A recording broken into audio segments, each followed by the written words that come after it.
Hey, so I recently had a rather dramatic conversation with an old friend of mine, but I do think the main idea of that conversation is worth sharing. So here I am to talk a little bit about that. So the other day, I was practicing my favorite pastime, which is minding my own business, and I get a call from this old friend, and she's sobbing at this point, saying, "Hey, I think it's time I cut my best friend off." And I'm like, "Why is that?" And she went on to say that, "Hey, my friend, she never supports me." Now, for context, this friend of mine is a fashion blogger. So she kind of does videos like this, but around fashion updates in the industry. She also has a blog where she does guest articles, etc., etc. And she said, well, her friend never supports her. She never reposts, she never shares her content.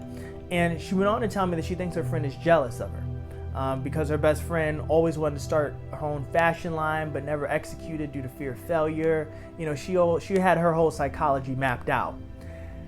And then, but when it came to that last part, I stopped her. I said, huh? Like, what do you mean by that? Well, she said, well, she's probably jealous because she never launched her fashion line. And it was really that last bit that gave me pause. She said, my friend is probably jealous of me because she never got her fashion line off the ground.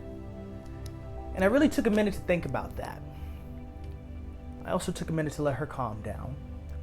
So it was a strategic minute.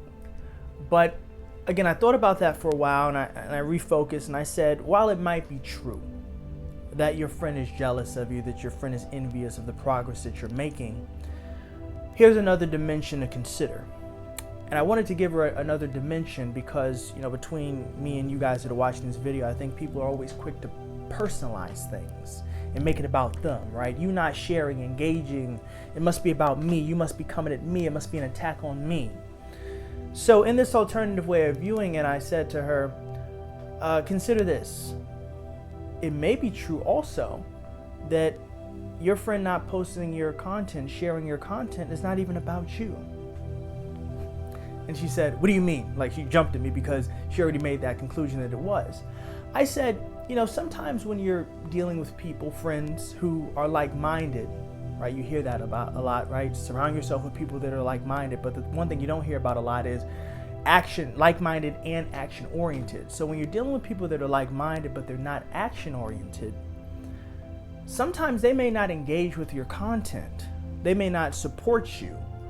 Not because they don't like you necessarily, but because to acknowledge any progress that you're making for them is also to acknowledge their lack thereof, right? The progress they're not making. So to acknowledge the progress you're making is also to acknowledge the progress they're not making, how far behind they are.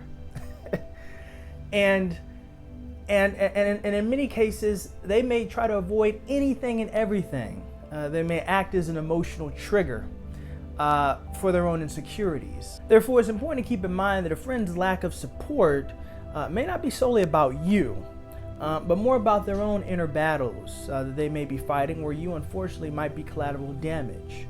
And this factor may permeate throughout many areas of a friendship. And moreover, just to add a little bit more to this, sometimes a friend might specifically prefer only a version of you that makes them comfortable. I'll repeat that. Sometimes a friend may only prefer a version of you that makes them comfortable. So that's a little bit more to think on as you begin to think about your circle. Now, this doesn't always mean you should cut them off, right, as my friend is proposing. I don't think that this is always a reason to cut them off because, again, it's more about them, but it's important to be able to identify that. Some people only look at one dimension. It's the me dimension, right? How is this affecting me? But these things could also be affecting them. So it's important to look at it from multiple angles.